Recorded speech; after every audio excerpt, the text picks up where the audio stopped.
Qu'est-ce que c'est? Mais Céleste, mais pourquoi tu me fais peur? Pourquoi tu fais ça? Je vais te faire peur pour que t'arrêtes de ronfler. Mais non, mais ça c'est le hockey, c'est pas le ronflement. Ah bah ça y est, je l'ai maintenant. Oh, c'est malin.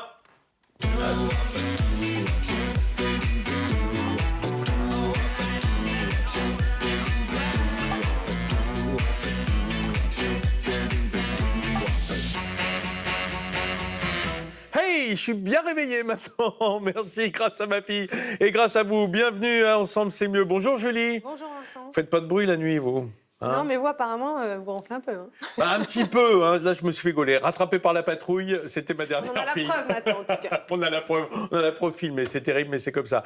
Rafale, de son côté, du côté de la plaine Saint-Denis, qu'on l'on salue et qu'on va retrouver dans une minute ou deux. Il m'entend, j'espère. Oui, il est à fond. Bien réveillé lui aussi. Il faut dire que depuis le temps du réveil, il s'est passé du temps, quand même quelques heures, pour se retrouver ce matin ici. Mes amis, vous l'avez compris, on va parler de ronflement, on va parler d'apnée du sommeil, on va parler des troubles liés à ces... Bon, je dirais pas ces pathologies, des petits troubles mineurs, semble-t-il, mais qui sont très, très fréquents. On va en parler avec le docteur Kamami qui est avec nous ce matin. Bonjour. Bonjour. Alors, vous êtes ORL et somnologue, c'est-à-dire, en fait, vous traitez de ça, des voies respiratoires, mais dans une problématique liée au sommeil. Tout à fait. Les ronflements et les apnées du sommeil également, qui en fait sont un peu plus graves que les ronflements, puisque ça peut mener à l'hypertension, à des problèmes d'accidents vasculaires cérébraux, à des problèmes quand même Ah oui, plus parce graves. que qui dit apnée dit on s'arrête de respirer pendant un temps, quoi. Voilà. En Alors, fait, sans jamais savoir si ça va redémarrer, c'est ça le problème. Non, mais ça fatigue. ça surtout. fatigue, tout à fait. C'est ce qu'on va voir avec vous, docteur, dans une seconde. Avec nous, puisque c'est mardi et qu'on va parler environnement, on va parler écologie, on va parler durable avec Valère Corréard, notre spécialiste du sujet. Ça va, Valère? Salut Vincent, oui, très bien. Vous êtes pimpant, vous n'avez pas Très du bien tout dormi. fait d'apnée du sommeil cette nuit. Non, vous avez bien dormi? Je crois pas On va qu'on s'en voir, rende compte on va voir. d'ailleurs. Je sais pas si on s'en rend compte. Faites le malin parce que vous êtes jeune. Je Vous fais verrez, jamais le malin. vous verrez tout à l'heure et vous verrez plus tard dans votre vie. Très bien. En attendant, si vous le voulez, au moment du déjeuner, eh bien, nous accueillons une grande pâtissière, grande et jeune à la fois. Bah oui, parce que la valeur n'attend pas le nombre des années en pâtisserie. C'est Nina Métayer. Bonjour Nina. Bonjour. Ça va? Tout va Très bien? bien, oui. Et qu'est-ce que vous avez apporté, Nina? Alors, une tarte aux pommes avec des pommes fondantes et des petites arlettes croustillantes. Ah, alors, les arlettes, ça, c'est un truc qui rend... On va dire c'est une sorte de biscuit de feuilletage caramélisé. Exactement. Pour faire simple, hein? C'est ça. Pour faire simple. Tout à fait. C'est la version la plus light d'un Kouign-Amann. Vous voyez? Voilà, un peu plus fin. Un peu plus fin, nettement plus fin. On va se régaler tout à l'heure, je vous disais, juste avant le déjeuner. Pour l'instant, on retrouve notre Raphaël qui est du côté de la plaine Saint-Denis, me dit-on, dans un atelier pas comme les autres. Raphaël. Oui, oh qu'il est sage pour l'instant. Ah bah avant ça, mon cher Vincent, j'espère que vous allez bien et que tous les amis du plateau aussi. Regardez ce magnifique poteau qui est... parce qu'il a froid, il s'habille avec du crochet. C'est pas trop mignon ça. C'était Je trop suis mignon. du côté de Saint-Denis comme vous l'avez dit, dans le 93. Je suis juste Trognon, juste à côté, en face du collège Iqbal Massi. Ici que celles et ceux qui habitent ici connaissent bien. Et regardez, il y a cet arbre aussi incroyable. Et puis je vous offre des fleurs, regardez. C'est un bouquet de poésie ici. Et ça, c'est le travail des copines de l'association Déchets d'Art. Comment ça va, Ndo ? Bonjour, ça va bien. Bon, merci de nous recevoir ici. J'ai dit ça, bouquet de poésie. Qu'est-ce qu'on fait chez Déchets d'Art ? Alors le lundi, c'est Street Mamie. Ah, le lundi, c'est Street Mamie, d'accord. Voilà, c'est ça. Donc avec plein de Street Mamie, on travaille à partir de matériaux de récup pour végétaliser la ville, pour l'orner, pour la poétiser, pour... voilà. Bon, rassure-moi, ce mardi, elles sont là quand même, les Street Mamie, je les ai vues, elles sont juste derrière. Qu'est-ce qu'on a encore à côté là ? Qu'est-ce qu'on a encore à côté, Ando ? Alors on a ici, c'est un... Voilà, j'ai fait pousser sur des fers à béton qui sortaient de bâtiments qui étaient en démolition. Je me suis dit que pour les habitants, ça serait sympa de voir pousser des fleurs. Alors j'ai imaginé voilà des fleurs de fer à béton avec des bouteilles. Celle-là, c'est de la Rosanna, sans vouloir faire de pub, mais c'est un très beau bleu. Bon, est-ce qu'on va pouvoir fabriquer des choses ensemble avec les Street Mamie qui nous ont entendus aujourd'hui ? Oui. Donc, on rentre dans ce... Ici, là, le transfo ? On y va ? Viens avec moi, Ando. Ah bah Ando, elle a envie de tout montrer, et puis elle a raison, et puis il y a les collégiens aussi qui arrivent. Mais oui les gars, mais laissez-nous travailler un petit peu. Ou alors vous venez travailler avec nous et vous venez faire des fleurs, des bouquets de poésie. Ando, c'est par là? Regarde, on va rentrer Ando et puis on va faire tout ça dans un instant, les amis. Elle a envie de tout montrer ce matin. Hein. On se retrouve tout à l'heure. Parce que je comprends, parce que quand on reçoit Raphaël Yem, dans son association, dans son magasin, dans son musée, on a envie de tout montrer, c'est naturel. Et il tire les verres du nez. Merci, à tout de suite. Mes amis, vous l'avez compris, j'espère que vous êtes bien réveillés. Il faut dire que voilà, vers 10h50 quand même, il y a des chances, à moins que vous ayez vraiment fait la fête très très tard. On va parler des petits troubles du sommeil.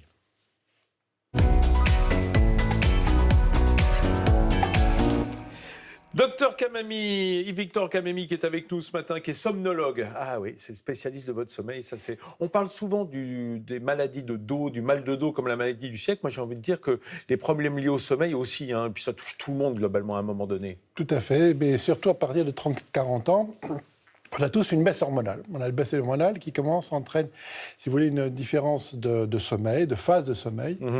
Et en fait, le problème survient à la fois au niveau du ronflement, de l'insomnie et de l'apnée du sommeil. Si on a bien compris, on y va tous, pour ceux qui n'y sont pas déjà, comme moi, évidemment, vu mon grand âge.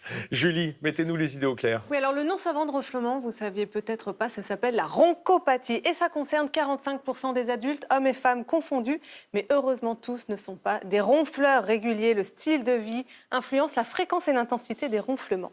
Alors, souvent, ça gâche le sommeil quand même plus de l'entourage que de l'intéressé qui, lui, passe une bonne nuit.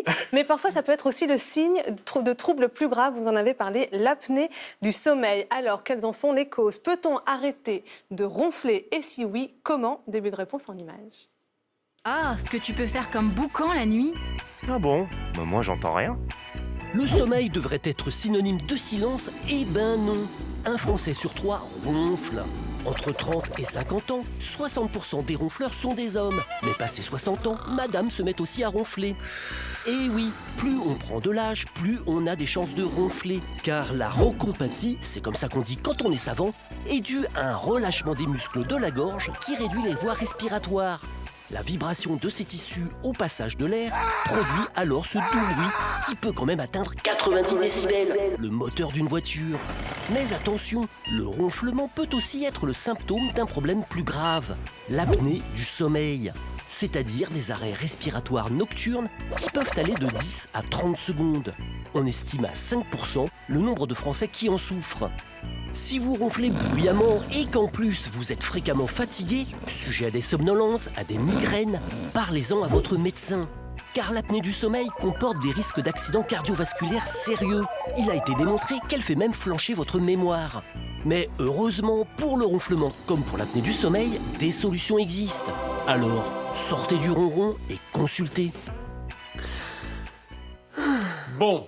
Alors, et si on y voit clair, docteur Kamami, on peut dire qu'il y a une hiérarchie entre le ronflement et l'apnée. Le ronflement, ça touche énormément plus les hommes que les femmes, non? C'est vrai, mais ça dépend de l'âge. En fait, les ronfleurs hommes commencent à ronfler vers 40-50 ans, tandis que les femmes ronflent 10 ans plus tard à peu près. Ah oui? Il y a une question encore hormonale. Elles ont protégé jusqu'à la ménopause. Ah, d'accord. Hormonal et peut-être dans la conformation du voile du palais, etc. Également. Enfin, les voies respiratoires. Le voile du palais de l'homme est beaucoup plus épais et beaucoup plus vibratoire que le voile de la femme, déjà. Donc ça joue un rôle dans le bruit, qui va être beaucoup plus fort chez l'homme que chez celui de la femme. Et en fait, il faut savoir que le ronflement est une obstruction partielle des voies aériennes, tandis que l'apnée est une obstruction complète. C'est-à-dire que quand en fait, on fait une apnée, on s'arrête de respirer. Donc, pendant moins de 10 ans. Mais on s'arrête de respirer parce que le conduit est bloqué par quoi? Par blocage au niveau... Muqueuse, la langue... Muqueuse, la muqueuse du voile du palais, l'aluette, et de la langue aussi. C'est les deux causes principales, l'aluette et la langue. D'accord. Ça veut dire qu'on ronfle forcément si on fait des apnées du sommeil. En revanche, on peut ronfler sans faire d'apnée. On peut ronfler sans... La majorité des ronfleurs ronflent sans faire d'apnée. Et il n'y a que 10% des ronfleurs qui font des apnées du sommeil graves qui, en fait, nécessitent un traitement. Mais docteur, pardon, quels sont Julie, les signes? Non, mais alors ça veut dire que quels sont les signes à partir de quand on doit s'inquiéter? Eh bien, le ronfleur occasionnel dont vous avez parlé tout à l'heure, lui, n'est pas vraiment dangereux. C'est pas lui qui va être celui qui va ronfler quand il a pris un petit peu d'alcool le soir, c'est pas trop grave. Par contre, le ronfleur avec somnolence dans la journée de plus en plus fréquente, il s'endort au volant, il s'endort pendant son travail, il a donc de plus en plus de fatigue le matin au réveil, des fois des maux de tête au réveil. Ça, c'est un ronfleur qui peut être avec des apnées du sommeil. Et dans ces cas-là, il faut vraiment consulter pour faire ce qu'on appelle un enregistrement du sommeil nocturne. Alors, il y a des applications maintenant. Hein. Oui, tout à fait. Ma fille m'a sorti ça l'autre jour. Il ronfle, il y en a plein. Elle s'entend parler, parce qu'elle est jeune. Elle s'entend des phases où elle parle pendant le sommeil, mais ça marche pour les ronfleurs pour savoir à quel moment et combien de temps et combien de fois. Tout à fait. Ça marche surtout pour enregistrer, on pourrait dire, l'intensité du ronflement. On voit sur ces applications, si c'est orange ou jaune, c'est que c'est les ronflements les plus forts, qui vont jusqu'à 90 décibels, comme on l'a vu tout à l'heure. Imaginez ce que ça représente. Et, je ne devrais pas dormir dans le même lit que la personne. Il ronfle pas, votre mari, Julie? Un peu. Ça peut arriver, comme tous les hommes, apparemment. C'est ça. Si c'est occasionnel, c'est pas trop grave. Par contre, si on ronfle tous les soirs, bruyamment, avec une somnolence et une fatigue le matin au réveil, danger. Là, il faut vérifier aussi, également, si c'est possible, vérifier s'il n'y a pas de problème cardiovasculaire. Donc, et ça, on peut le savoir par l'enregistrement du sommeil, qui va nous permettre de savoir ce qu'on appelle l'oxymétrie, c'est-à-dire la baisse d'oxygène dans le sang. Alors, évidemment, l'obésité est un facteur extrêmement aggravant, je suppose. Et l'âge, on l'a dit, bien entendu. La position aussi de sommeil. Voilà. La position, il vaut mieux dormir sur le côté ou sur le ventre, mais pas sur le dos. C'est sur le dos qu'on a le plus de vibrations et le plus de bascule de la langue et de la luette vers l'arrière. Donc, plus de ronflements sonores.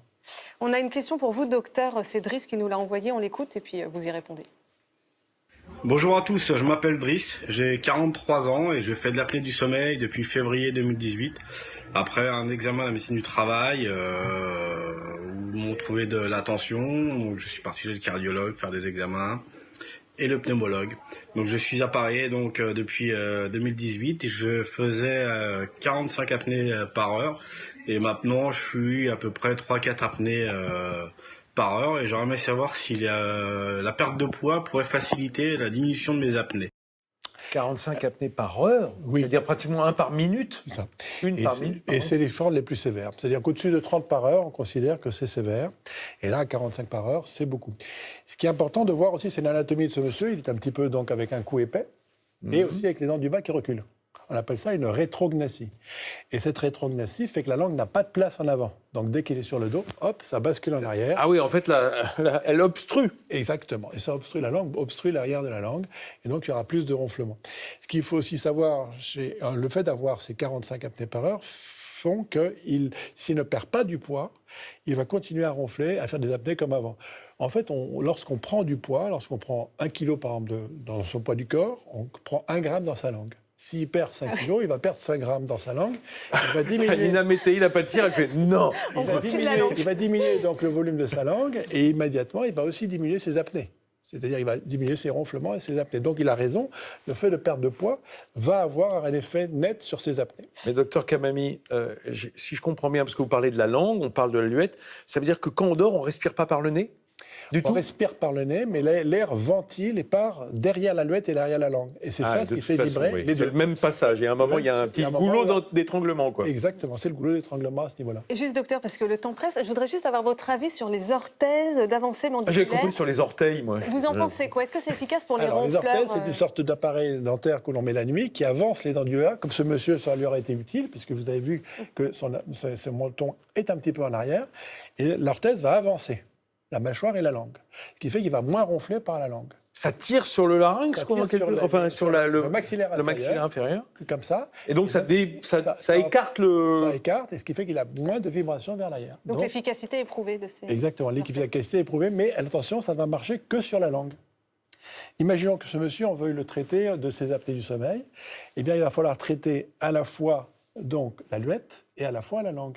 La luette peut être traitée par le laser, c'est-à-dire qu'il va permettre de faire une petite fente au milieu de la luette en faisant comme ceci, en ouvrant le passage en fait. La deuxième donc ça se fait sous anesthésie locale, comme chez le dentiste, on vient, on repart, c'est une opération de 1 quart d'heure. Et au niveau de la langue, il aura besoin de cette orthèse s'il ne perd pas de poids. Tu ne perds Non, mais pas. faire piquer, c'est l'alouette, c'est le petit. Non, truc. l'alouette, Qui pend, c'est... un truc qui pend au fond de la Oui, gorge. c'est ça. Oui, oui. c'est ça. Oui, il arrive qu'elle gonfle, hein, qu'elle soit un peu inflammatoire si on a bu, par exemple. Ça veut dire qu'on se fait piquer. Non, il y a un spray anesthésique local bon, qui d'accord. permet d'endormir sans avoir une piqûre. Ouais. C'est vrai qu'elle est... Et l'alouette, en peut fait, gonfler. elle s'allonge surtout quand on a une sorte de...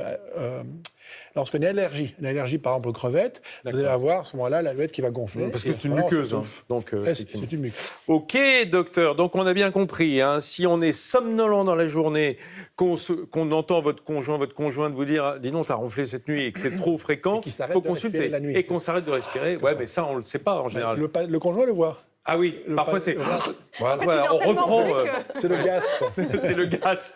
Eh ben dites donc, ça fait confiance hein, pour l'avenir. Mais enfin, voilà, si ça arrive à quelqu'un qui dort à côté de vous fréquemment, généralement votre conjoint ou conjointe, vaut mieux consulter. Merci docteur Kamemi, restez avec nous parce que tout à l'heure, on va être loin de bâiller et de ronfler hein, quand on va découvrir les merveilles pâtissières de Nina Métayer. On le retrouve, notre Rafale, toujours du côté de la plaine Saint-Denis. Allez, on va pas s'endormir. Hein. Vous inquiétez pas, moi, Rafale. je ne me suis pas endormi, mon cher Vincent. Non, je suis toujours... pas somnolent. Je suis du côté du Transfo, toujours ici avec l'association Déchets Verts et nos street mamies qui s'évertuent justement à prendre des objets que vous jetez pour les récupérer et en faire de véritables œuvres d'art. Et là, ici, on est un peu comme si on était dans le garage du grand-père ou de la grand-mère. Vous savez, quand ils bricolent, qu'est-ce que tu fais ? Bah, je bricole, t'inquiète pas. Et c'est un petit peu ça ce qui se passe. Ici, Ando, je me trompe pas. Hein. Est-ce que tu peux me faire un petit tour justement de ce qu'il y a sur les étagères ? Un début de végétalisation avec des bouchons. Alors, on a récupéré des bouchons de bouteilles de soda, de bouteilles de lait. On a gardé la couleur pour se faire un joli petit camailleux de verre. Et puis là, on va pouvoir aussi l'accrocher puisque c'est aussi le but de l'association, c'est d'aller végétaliser avec tous ces objets de récupération aussi. Qu'est-ce qu'on a ? Alors, en plus, c'est bien rangé du côté de chez Ando. Il y a la cire ici, il y a du vernis à ongles. Qu'est-ce que tu vas faire avec du... Regarde-moi ça, qu'est-ce que tu vas faire avec ça ? Alors, avec ça, on avait... c'est de la couleur. De la couleur qu'on met sur les murs, sur les bouteilles, de temps en temps. On se fait des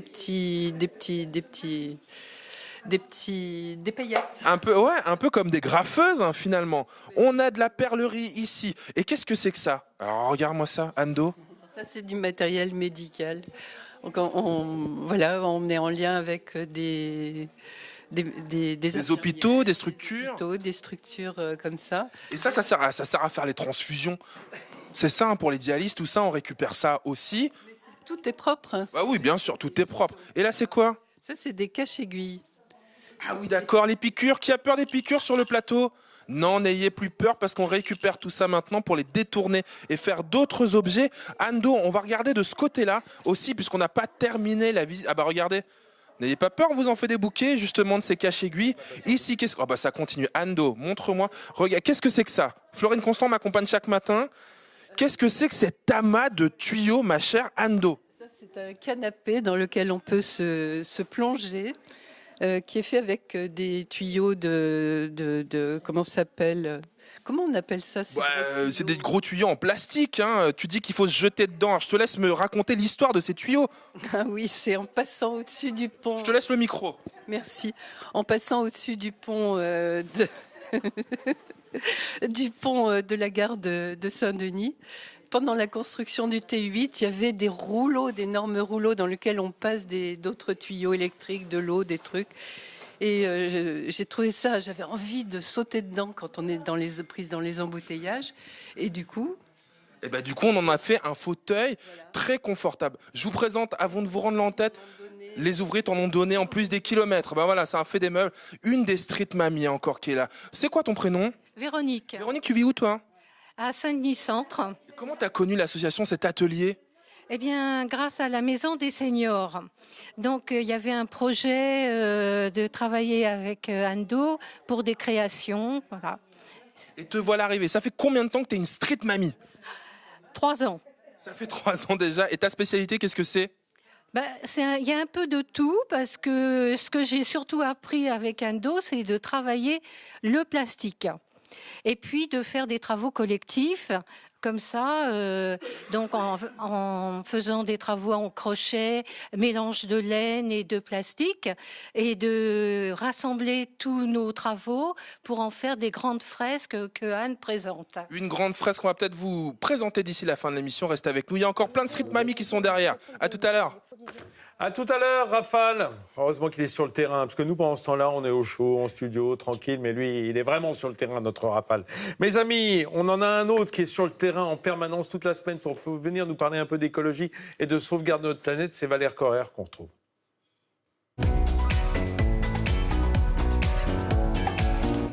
Valère, ça m'ennuie parce qu'à chaque fois, vous venez nous dire que ça va mal, quoi. Non, Donc vous avez raison, vous êtes une alerte. Mais vous voyez, Vincent, vous dites, il va nous parler de la sauvegarde de notre planète. Bah ouais. Mais je vous l'ai déjà dit plein de fois, c'est pas la planète qu'il faut sauver, c'est l'humanité. La planète, elle va s'en sortir. C'est nous qui sommes dans la galère. On lui fait du mal quand même. On lui fait du mal. Oui, c'est vrai, mais à nous aussi.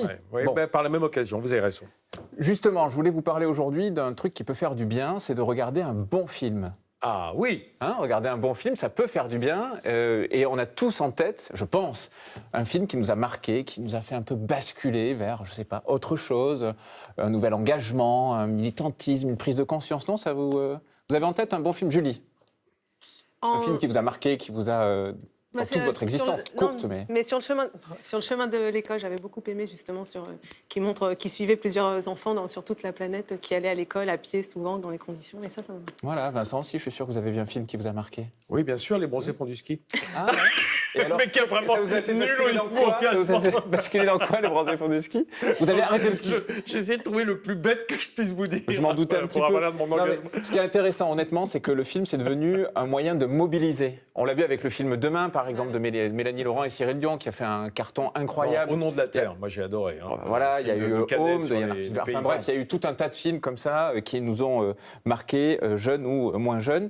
Et ce qui est paradoxal, c'est que cette industrie du cinéma, mais comme l'industrie audiovisuelle, elle est hyper polluante parallèlement à cela, parce que il y a beaucoup de transport, d'énergie, des maquillages, des décors, des vêtements, etc. Et elle a un impact qui est important. Mais elle se mobilise aussi, et donc il existe notamment des festivals qui veulent mettre en avant des films et des documentaires engagés. Et justement, cette semaine à Paris, il y a un de ces festivals qui débute, je crois qu'il s'appelle Le Temps Presse. Oui, parce que le temps presse, on en parlait tout à l'heure, Vincent, le temps presse, il y a bien une urgence écologique, climatique, environnementale. Donc là, c'est leur 9e édition, ça se passe à Paris, vous l'avez dit. L'année dernière, ils avaient quand même réuni 5000 personnes, donc c'est pas le petit truc dans son coin, non, c'est un vrai beau festival qui a de l'impact. Cette année, ça commence demain, le 22, oui, demain sera bien le 22, jusqu'à dimanche, donc sur Paris. Il y aura en tout 9 longs métrages et 31 courts métrages. L'objectif, c'est de faire réfléchir les petits et les grands sur l'environnement. Alors, dans les longs métrages, il y aura 9 films sélectionnés et 6 qui seront en compétition pour 2 prix, le prix Le Temps Presse et le prix Coup de cœur du jury. Et puis, pour les courts métrages, il y en aura 31 qui sont sélectionnés pour 7 prix attribués, et j'aime bien le nom de ces prix. Le prix des enfants, le prix des lycéens, le prix des étudiants, le prix de l'égalité des sexes. Vous voyez, on est loin des tapis rouges et du côté bling-bling de certains festivals. Il y a même le prix Younous Spirit, Younous pour Mohamed Younous, le prix Nobel de la paix, qui a conceptualisé le microcrédit. Dans ces 31 courts-métrages, il y en a un qui est particulièrement saisissant, que je vous recommande, qui est disponible sur YouTube. Ça s'appelle Thermostat 6, et on va en voir un petit extrait. Papa, est-ce que je peux aller jouer? Il faut d'abord que tu manges bien pour grandir. Et tu deviendras fort comme papa. Mais... Et la fuite, ça fait partie de la déco? 3 gouttes d'eau qui tombent, c'est pas une fuite. On réparera ça demain. Finissons plutôt l'entrée. La suite arrive. Mais c'est quand que je vais aller jouer? J'ai plus faim, moi. Mais si, t'as faim. Allez, finis les caprices. Regarde, plein de bonnes protéines. Bah moi, je veux pas récupérer une baraque pleine de frites. Moi aussi, je vais aller sur la table. Mais qu'est-ce que tu fais? Tu vas salir la nappe. Bon, qu'est-ce que c'est que ce comportement? Elle fait sa crise d'adolescence. Ça y est. Quelqu'un peut couper l'eau? Et donc, ce sont des étudiants de l'école des Gobelins qui l'ont réalisé. On vient de voir un court-métrage. J'imagine qu'il y a aussi des longs-métrages à voir. Oui, il y en a plein. Et alors, ce qui est intéressant dans ce court-métrage, c'est que si vous continuez, vous allez voir que l'eau va monter, mais la famille continue presque de faire comme si de rien n'était. Ça fait penser un peu à ce qui se passe aujourd'hui, une espèce de déni. Dans les longs-métrages, on a par exemple 2040 de Damon Gameau qui parle de ce thème-là. À quoi pourrait ressembler 2040 si on adoptait simplement des solutions qui sont déjà disponibles aujourd'hui, notamment en termes d'alimentation, mais aussi d'énergie et d'éducation, ou encore Light of My Life. Là, c'est de Casey Affleck, et on est là dans un monde post-apocalyptique avec un père qui tente de faire survivre sa fille alors qu'une pandémie mondiale a touché la plupart des femmes, et donc il décide d'en faire un garçon en fait pour essayer de sauver son enfant. Voilà, un dernier mot peut-être sur ce festival, c'est que les films, la programmation et tout pour aller voir un certain nombre de films, mais aussi pour aller au Grand Contrôle dans le 12e arrondissement où les documentaires et les courts-métrages seront diffusés gratuitement. Ça se passe sur letempspresse.org. Voilà, c'est jugé sur la thématique et le message transmis, pas sur l'empreinte carbone de l'équipe de production, on est d'accord. La thématique, le message transmis, la réalisation, l'esthétique et tout ça, tout ça. Mais oui, pas sur l'empreinte carbone. Et puis la fin justifie les moyens. Il faudra l'ajouter, un prix empreinte carbone du film le moins l'empreinte carbone le plus durable. D'ensemble, c'est mieux, Vincent Ferniaud. C'est ça. Merci, oui, c'est ça, avec l'étiquette. Merci Valère, vous revenez la semaine prochaine, bien entendu. Enfin, restez avec nous, parce que vous aurez droit à votre bout de tarte aussi. Ah bah tiens, Nina, elle partage, elle est comme ça. Allez mes amis, le mardi, c'est le jour de la déco. Ensemble, c'est mieux, vous le savez, du côté de la Maison des Experts aussi. Et aujourd'hui, Aurélie va nous aider à décorer notre salon d'une façon très hivernale. Bonjour, c'est Guénaël. Bonjour, c'est Yannick. Nous venons voir Aurélie aujourd'hui pour avoir des conseils pour une décoration d'hiver dans le salon.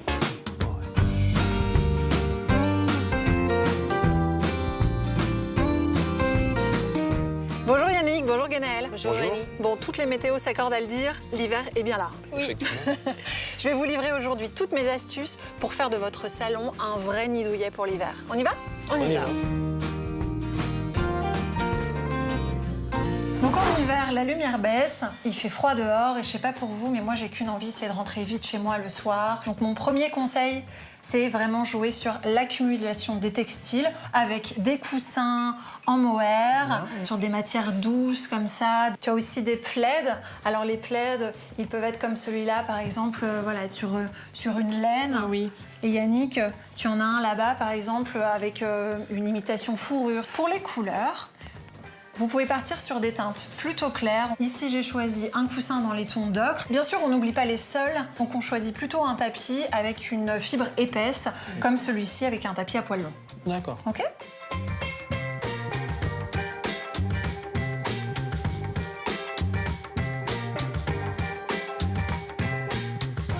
Mon second conseil, c'est de repenser l'éclairage de votre pièce. On va commencer tout de suite par éteindre les plafonniers. C'est sombre. Ouais, mais du coup, on va multiplier diverses petites sources lumineuses. Ok. Waouh, c'est quand même mieux, non ? Très joli. En J'aime hiver, beaucoup. l'éclairage artificiel doit être doux, apaisant, réconfortant. Donc on les multiplie. On n'hésite pas non plus à poser les lampes directement au sol, comme ici. D'accord.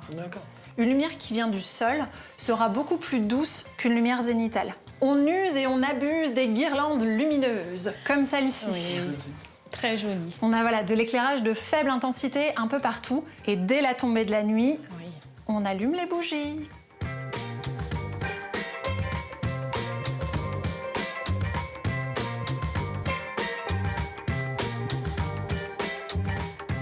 Mon troisième conseil, c'est de faire rentrer la nature directement dans votre salon.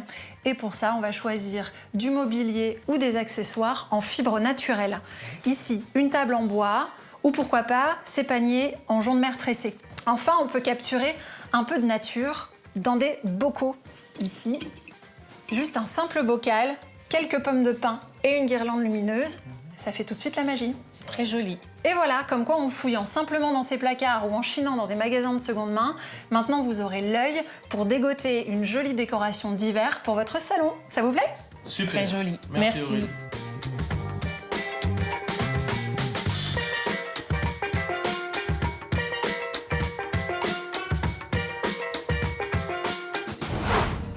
On résume. Pour une déco d'hiver, pour son salon. jouez sur l'accumulation des textiles épais, coussins, plaids et tapis. Repensez l'éclairage de votre pièce en installant de la lumière artificielle. Disposez-les au sol pour une lumière plus douce. Rapportez de la nature dans votre salon en utilisant du mobilier en bois ou en fibre naturelle. Et voilà, vous avez toutes les astuces pour adopter une décoration d'hiver dans votre salon. Dépêchez-vous, hein, l'hiver ne va pas durer très longtemps avec le réchauffement climatique. Hein. Donc c'est devenu presque du luxe hein, d'avoir de la neige, d'avoir un hiver. Il faut aller le chercher en montagne maintenant, hein, de plus en plus. Valérie et moi, on se lamente hein, pendant ce genre de sujet en se disant « Oh là là, c'est nos hivers d'antan ». Enfin, vous n'étiez pas nés, c'est pas grave. Mes amis, on va retrouver Rafale qui est dans le froid relatif. Voilà, non, il est bien. Il est bien.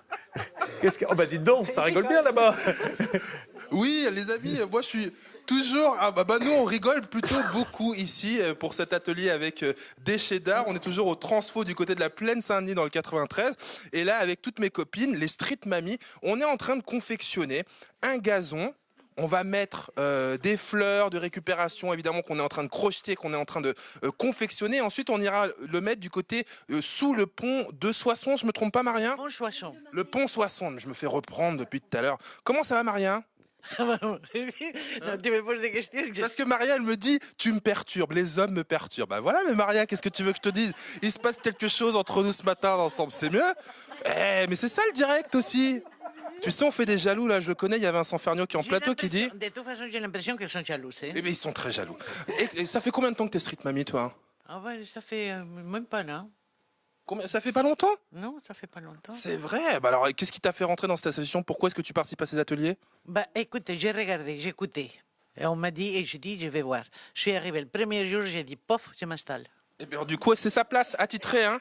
Elle peut plus bouger ? C'est vrai ou c'est pas vrai ?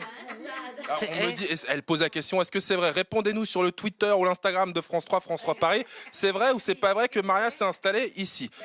C'est quoi ton prénom, toi ? Maryse. Comment ça va, Maryse ? Ça va très bien. Même question qu'à Maria, ça fait combien de temps que t'es street mamie, toi ? Ça fait longtemps, moi. Ça fait 5 ans, 6 ans ? Oui, 5 ans, 6 ans. Ouais, à peu près. Qu'est-ce qui te plaît le plus dans cet atelier ? La création, le repêchage des objets, transformer, faire des... On est un peu folle. Hein. Pourquoi est-ce que tu dis on est un peu folle ? Parce qu'on rit bien, on s'amuse, on essaye de faire des... On mange bien. Alors pardon, on mange des gâteaux, je les ai pas vus ce matin les filles. Hein. Mais bon, oui, on est arrivé un petit peu tard quand même. Ah, il y a de l'ananas ce matin. De l'ananas du Togo, parce que pour vous la petite information, on vous dit tout, Maria elle revient du Togo, elle est encore en jet lag ce matin, c'est pour ça qu'elle fait un peu la maline. Mais qu'est-ce qu'on est en train de fabriquer ? Qu'est-ce que tu fais toi, Maryse ? Des fleurs. Des fleurs. Alors je tricote avec de la laine et des sacs plastiques. On métisse les deux. On métisse les deux parce que c'est un plus grand maintien et ça dure plus longtemps à l'extérieur. On va utiliser évidemment aussi des petits boutons comme ça qu'on a récupérés. On a fait le fond des tiroirs de chez Maryse, de chez Maria, de chez Véronique, de toutes les copines qui sont ici également. Est-ce que cet atelier il a quelque chose de plus que les autres ? Vous en tant que mamie, que senior ? Pour moi, c'est vraiment le fait de me sentir à l'aise avec les autres mamies. Et voir ce qu'elles font, qu'elles travaillent très bien, et qu'elles sont inventives, et elles m'apportent quelque chose. Tout à l'heure, elle m'a dit, juste avant qu'on prenne l'antenne, elle me dit, dis donc, on est éduqués, hein, ici on a de l'éducation, tu sais. C'est pas parce qu'on est vieille. C'est elle qui me l'a dit, c'est ça, hein ? Et c'est vrai, ils nous prennent pour des vieilles, on pense qu'on est des abrutis. Non, on n'est pas des abrutis. On a quand même une certaine... On pourrait vous montrer, il y a une certaine culture entre nous. Eh ben voilà, en tout cas, il y a une culture, une créativité, une ingéniosité et puis aussi une préoccupation autour de l'écologie. Vous êtes, comme d'habitude, les filles, les mamies, nos aînés, des véritables exemples. Et pour tout ça, je vous remercie. Comment participer à cet atelier du côté de Déchets d'art, devenir une street mamie ? Il n'y a pas de street papy aussi. On va peut-être lancer le mouvement. Elle me dit si, Vincent. Elles en ont trouvé il y a du street papy aussi. Je vous dis tout dans quelques instants au moment de la recette. À tout à l'heure, les amis. Je suis désolé pour votre femme chef, Rafale, hein, mais je crois que là, il y a un truc entre Maria et vous, là. Ah, ça va pas plaire à la maison, hein. Bon, allez, les amis, on le laisse. Il est comme un coq en pâte, hein, au milieu des street mamies. Un street futur papy, c'est partant. Allez, mes amis, on va immédiatement retrouver la belle idée de Julie, comme tous les jours.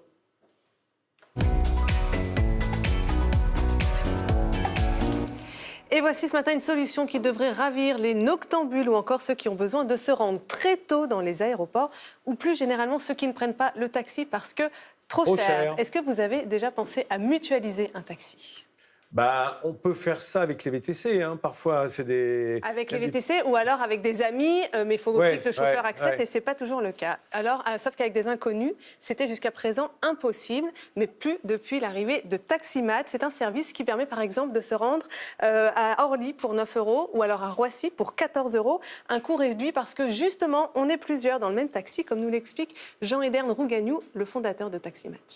C'est le principe du partage. C'est comme un pack d'eau. Vous achetez le pack d'eau, c'est moins cher qu'une bouteille toute seule. Et ben, le taxi, c'est pareil. Pourquoi réserver un taxi dans son intégralité alors qu'on peut réserver une place, comme un train? Quand vous prenez le train, vous partagez le train avec d'autres passagers. Et ben, dans le taxi, c'est pareil. Vous prenez un taxi et vous le partagez avec d'autres passagers. Je pense que la voiture personnelle dans les agglomérations et les grandes villes va disparaître au profit de véhicules collectifs de plus ou moins grande taille.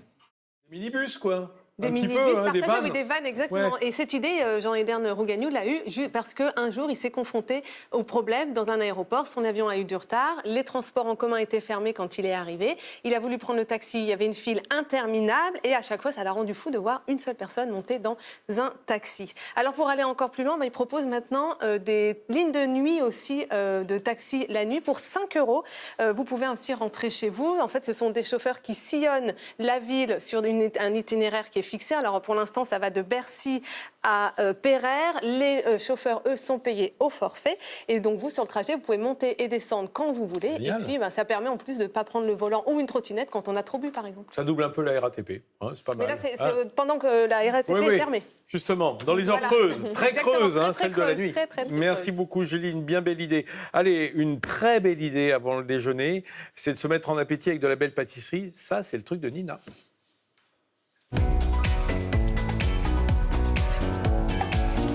On est heureux et fiers de vous avoir avec nous, Nina Métayer. Merci. Alors, jeune chef pâtissière, successful, comme on dit, née à La Rochelle, donc un pays de beurre, quand même, la Charente-Maritime. On est déjà... Là, ça sent la pâtisserie un petit peu.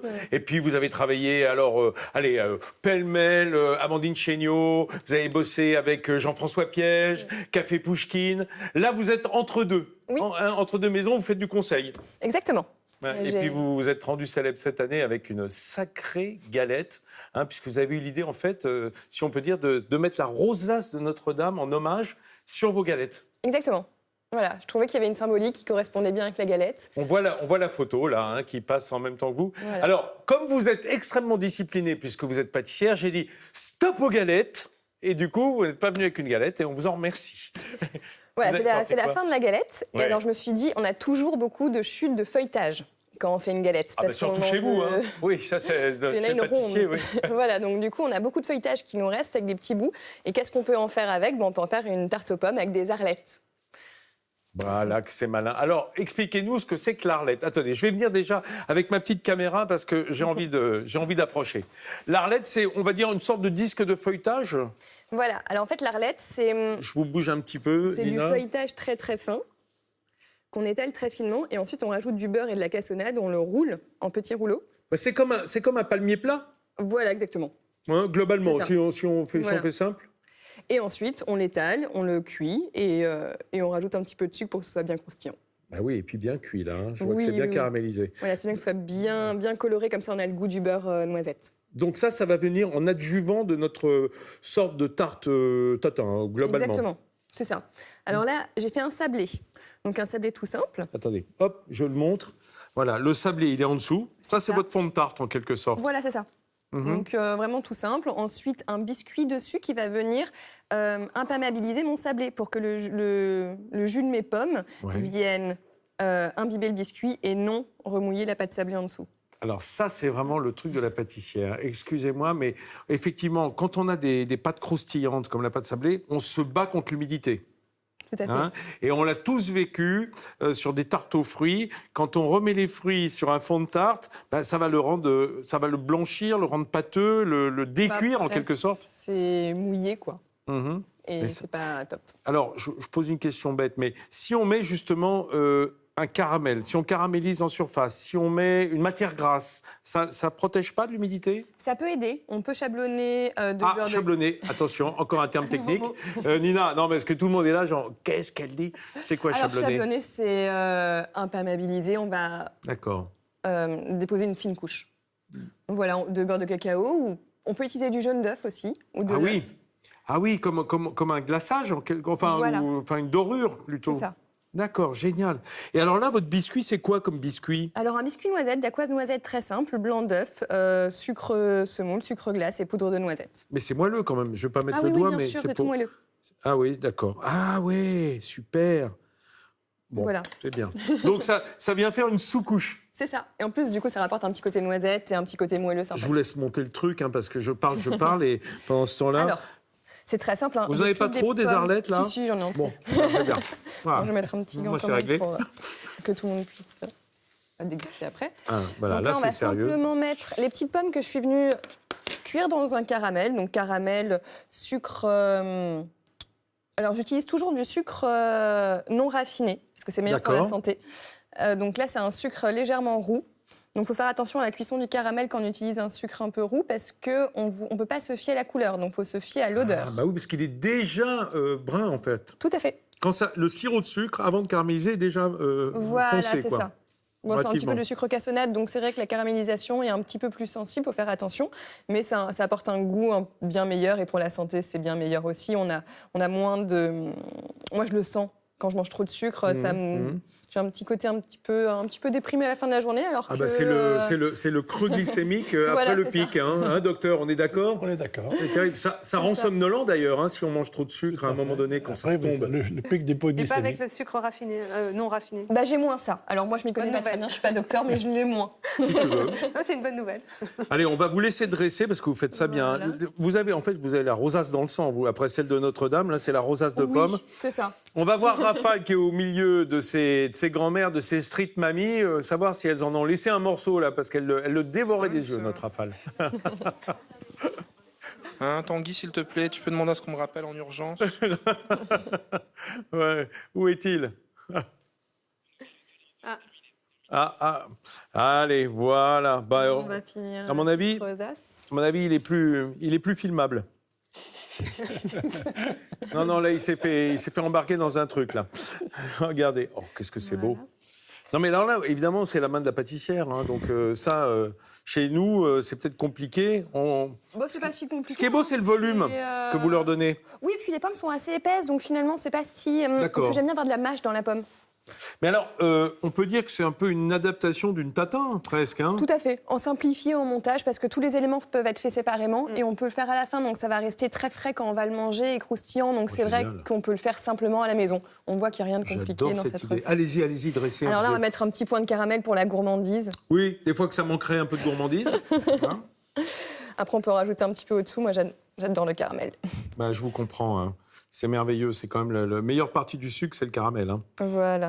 Alors, avec un bon beurre. Vous mettez une petite rose. Une petite rose pour finir au-dessus. Ouais, bien vu. Et là, on peut s'amuser à mettre plein les arlettes.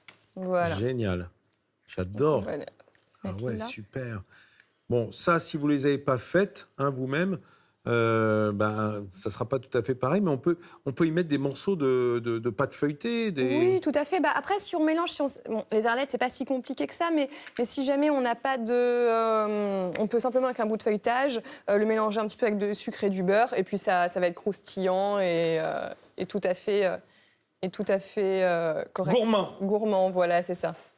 Merci Nina Métayer. Le temps a fui en regardant cette tarte qui va être offerte évidemment à tous ceux qui sont en plateau. Docteur Kamami, Valère, que je remercie, qui disent gardez-moi une petite part, vous inquiétez pas, il y en aura pour tout le monde dans quelques secondes. Mes amis, on se retrouve demain. Merci Nina encore, merci Julie. C'est très gourmand, ça sent bon, ça sent le beurre. C'est terrible. Allez, on se retrouve demain. Le temps de faire un sort à cette tarte et croyez-moi, on sera bien. À demain.